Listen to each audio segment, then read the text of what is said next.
थांबा थांबा. तुम्हाला सुद्धा लग्नाच्या पंक्तीत भेटणारी बटाटा आणि चण्याची भाजी आवडते का? पण घरी बनवल्यावरती त्याची चव त्या भाजीसारखी येत नाही. तर मी आज तुमच्यासोबत ही रेसिपी शेअर करणार आहे, ज्याची चव आहे एकदम छान आणि चविष्ट, जशी लग्नाच्या पंक्तीत तुम्हाला खायला मिळते तशीच. तर ही रेसिपी बनवण्यासाठी आपण एकदम घरचेच इन्ग्रेडियंट वापरले आहेत, पण चव एकदम चविष्ट आहे. यासाठी मी घेतलेले आहेत 1 वाटी छान रात्रभर भिजवलेले हरभरे आणि त्यासोबतच मी घेतलेले आहे 2 छान बारीक साल काढून चिरलेले बटाटे. आता हे जे बटाटा आणि चना म्हणजेच हरभरा आहे तो आपल्याला उकडून घ्यायचा आहे. तर त्यासाठी मी एक कुकर मध्ये हे सगळे चना आणि बटाटा आहे ते टाकून घेतलं आणि एक ते 2 बोट वरती राहील असं पाणी ओतून घेतलेलं आहे. म्हणजेच अंदाजे 1 ग्लास मोठा ग्लास इतकं पाणी मी ओतून घेतलेलं आहे. आणि आपला चना छान शिजावा त्यासाठी मी यामध्ये अर्धा टेबलस्पून इतकं मीठ घातलेलं आहे. मीठ घातलं ना की चना आणि बटाटा छान शिजतो.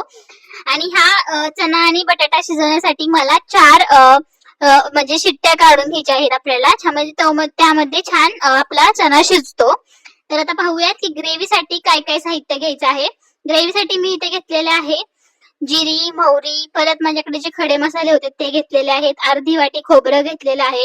त्यानंतर मी घेतलेला आहे टोमॅटो, हिरवी मिरची, आलं, लसूण, कोथिंबीर आणि आपण घेतलेले आहेत 4 ते 5 कांदे. आता यामधले काही इन्ग्रेडियंट्स आपल्याला पेस्ट करून घ्यायचे आहेत. त्यासाठी मी इथे एका मिक्सर जार मध्ये टोमॅटो जे चिरून घेतले होते 2 टोमॅटो ते मिक्सरच्या जार मध्ये टाकून घेतलेले आहेत. त्यानंतर आलं आणि लसूण एक छोट्या आल्याचा तुकडा घेतलेला होता, त्याचे तुकडे करून घेतलेले आहेत. 5 ते 6 लसणाच्या पाकळ्या आणि 2 हिरव्या मिरच्या घेतलेल्या आहेत. हे छान बारीक आपल्याला पेस्ट करून घ्यायचे आहे. पेस्ट झाली की यामध्ये आपण थोडेसे चणे टाकणार आहोत. चण्याने आपल्या भाजीला छान दाटसरपणा येतो. आणि थोडीशी कोथिंबीर घेतलेली आहे. हेही आपल्याला छान बारीक पेस्ट करून घ्यायचे आहे. त्यानंतर आपण जे खोबरं घेतलं होतं ते छान आपल्याला रोस्ट करून घ्यायचं आहे आणि त्याचीही छान पेस्ट करून घ्यायची आहे. आणि ही पेस्ट आपण जे आलं, लसूण, टोमॅटोची पेस्ट केली आहे त्या पेस्ट मध्ये काढून घ्यायची आहे. तर तुम्ही बघू शकता मी छान असं रोस्ट केलेलं होतं, ते आपलं खोबरं होतं ते छान असं पाणी टाकून मी बारीक पेस्ट करून घेतलेली आहे. आणि जे पेस्ट मी आलं, लसूण, टोमॅटोची केली होती त्यामध्ये ही पेस्ट काढून घेतलेली आहे. तर आता आपले निम्म काम झालेलं आहे, म्हणजे आपलं वाटण तर झालेलंच आहे. आता आपल्याला कांदा चॉप करून घ्यायचा आहे, म्हणजेच बारीक कांदा चिरून घ्यायचा आहे. त्यासाठी मी ते 4 कांदे घेतलेले आहेत. तुमच्या अंदाजानुसार तुम्ही कांदा कमी जास्त करू शकता. इथे मी 3 कांदे, यामध्ये जे 4 कांदे आहेत त्यामधले 3 कांदे मी छान बारीक असे चिरून घेतले आहेत. तर कांदा चिरताना जेवढा तुम्हाला बारीक चिरता येईल तेवढा बारीक आपल्याला कांदा चिरून घ्यायचा आहे. चला तर मग आता भाजी बनवायला घेऊयात. त्यासाठी मी कढईमध्ये 1 चमचा इतकं तेल टाकून घेतलं आहे. आपले खडे मसाले आणि जिरी आणि मोहरी मी यामध्ये प्रथम टाकून घेत आहे. आपले जे खडे मसाले आहेत, जिरी आणि मोहरी छान तडतडायला लागली की यामध्ये आपण टाकणार आहोत तमालपत्र आणि तेही छान आपल्याला लालसर होईपर्यंत छान परतून घ्यायचं आहे. तर आपण जे खडे मसाले आणि जिरी मोहरी टाकले ते आपल्याला कमी गॅसवरती छान लाल होईपर्यंत छान परतून घ्यायचे आहे. आणि हे छान लाल परतले की आपण यामध्ये टाकणार आहोत जो चॉप केलेला कांदा होता तो टाकून घेणार आहोत. अशा पद्धतीने तुम्ही कांदा हळूच हाताने टाकून घ्यायचा आहे. आणि कांदाही आपल्याला लाल होईपर्यंत छान परतून घ्यायचा आहे. तर तुम्ही बघू शकता व्हिडिओत दाखवल्याप्रमाणे कांद्याला सगळ्या बाजूने तेल लागेल असं छान बारीक हाताने छान मिक्स करून घ्यायचा कांदा आणि आपले जे मसाले होते खडे मसाले, जिरी, मोहरी, जेणेकरून ते करपणार नाहीत आणि कांदाही छान परतला जाईल. तर अशा पद्धतीने मी हे जो कांदा होता तो लालसर परतून घेतलेला आहे. जेव्हा कांदा छान सोनेरी व्हायला लागेल तेव्हा यामध्ये आपण टाकणार आहोत आपले मसाले. तर मसाले कोणते कोणते टाकायचे मी इथे टाकलेला आहे छान अशी काश्मीरी लाल मिरची अर्धा चमचा. त्यानंतर आपण इथे टाकणार आहोत घरातला काळा मसाला. तुमच्याकडे जो मसाला अवेलेबल असेल, जो काळा तुम्ही मसाला रोज वापरता तो मसाला टाकायचा आहे अर्धा चमचा. आणि टाकायची आहे हळद. हळद 1/2 टेबलस्पून टाकायची आहे, म्हणजे एकदम किंचित अशी हळद टाकलेली आहे मी इथे. आणि बाकीचे जे 2 मसाले टाकले ते मी 1/2 टेबलस्पून टाकलेत. त्यानंतर आपण यामध्ये टाकणार आहोत चवीनुसार मीठ. मीठ मी 1/4 टेबलस्पून टाकलेलं आहे, कारण आपण आधीच जेव्हा आपण हरभरा आणि आपले जे बटाटा होता शिजवताना थोडंसं मीठ टाकलेलं होतं, त्या बेतानेच आपल्याला यामध्ये मीठ ऍड करायचं आहे. हे मसाले छान आपल्याला परतून घ्यायचे आहेत.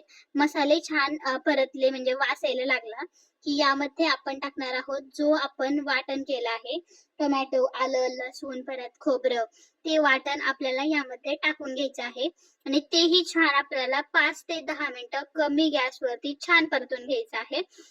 जेणेकरून टोमॅटोचा जो आंबटपणा आहे तो निघून जाईल आणि छान असं हे वाटण मिक्स होईल, म्हणजे कांदाही आपल्या वाटणामध्ये छान मिक्स होईल आणि आपल्या वाटणाला छान तेल सुटेल तोपर्यंत आपल्याला हे छान मिक्स करून घ्यायचं आहे. आता तुम्ही बघू शकता आपल्या वाटणाला छान तेल सुटायला लागलेलं आहे, म्हणजेच आपलं वाटण छान परतलं गेलं आहे आणि कडेलाही चिकटत नाहीये, म्हणजे छान वाटण परतलं गेलं आहे. आणि तुम्हाला माहितीये का, वाटण छान परतलं गेलं ना की भाजी खूप सुंदर लागते आणि खूप टेस्टी लागते. तर आता आपले चणेही छान उकडले गेले आहेत. मी ते एका बाउलमध्ये काढून घेतले होते. तुम्ही बघू शकता चणे छान आपले शिजलेले आहेत आणि बटाटाही छान शिजलेला आहे. तर आता आपल्याला काय करायचंय, जे वाटण आहे त्यामध्ये आपल्याला हे चणे टाकून घ्यायचे आहेत, म्हणजे आपण हे मिक्स करू शकतो. तर ह्या चण्यामध्ये जे पाणी होतं एक्स्ट्रा, ते मी पाणी साईडला काढून ठेवलं आहे. जसं लागेल तसं पाणी मी यामध्ये ओतणार आहे. तेच पाणी ओतणार आहे जे मी उकडायला घेतलं होतं. फक्त मी ते साईडला काढून ठेवलंय, कारण जसं घट्ट पातळ मला हवंय तसं मी ते वरून ओतणार आहे. म्हणजे मी फक्त चणे आणि बटाटा घेतलेला आहे आणि थोडंफार जे पाणी असेल ते राहिलेलं आहे. तर हे आपल्याला चणे आणि बटाटा जे उकडून घेतला आहे ते छानपैकी आपल्याला यामध्ये वतून घ्यायचं आहे.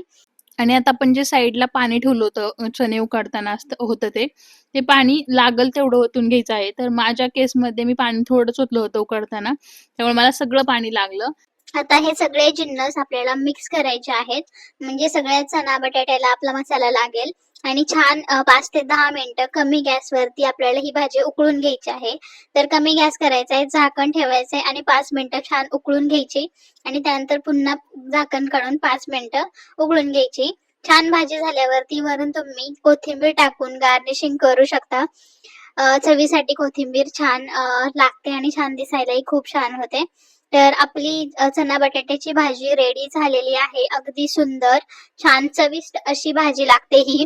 अगदी पंक्तीत असते तशी ही भाजी झालेली आहे. आणि तुम्ही बघू शकता उकळल्यावरती याला तेल सुटलेलं नाहीये, कारण ह्या भाजीला तेल कमी लागतं, म्हणून मी ही कमीच टाकलेलं आहे. पण ही भाजी चवीला खूप चविष्ट असते. सुंदर अशी भाजी रेडी झालेली आहे. एकदा नक्की ट्राय करा आणि कमेंट सेक्शन मध्ये सांगा ही भाजी तुम्हाला कशी वाटली. ही भाजी तुम्ही पुरी, चपाती किंवा जर तुम्हाला बाजरीची भाकरी आवडत असेल त्यासोबतही ट्राय करू शकता. बाजरीच्या भाकरी सोबतही खूप चविष्ट लागते. खूप छान चविष्ट आपली भाजी झालेली आहे. ही भाजी एकदा तरी नक्की ट्राय करा आणि माझ्या चॅनलला फॉलो करा फॉर नवनवीन रेसिपीज आणि बेल आयकॉन वरती क्लिक करा, म्हणजेच माझ्या नवीन नवीन व्हिडिओज तुमच्यापर्यंत पोहोचत राहतील. Thank you.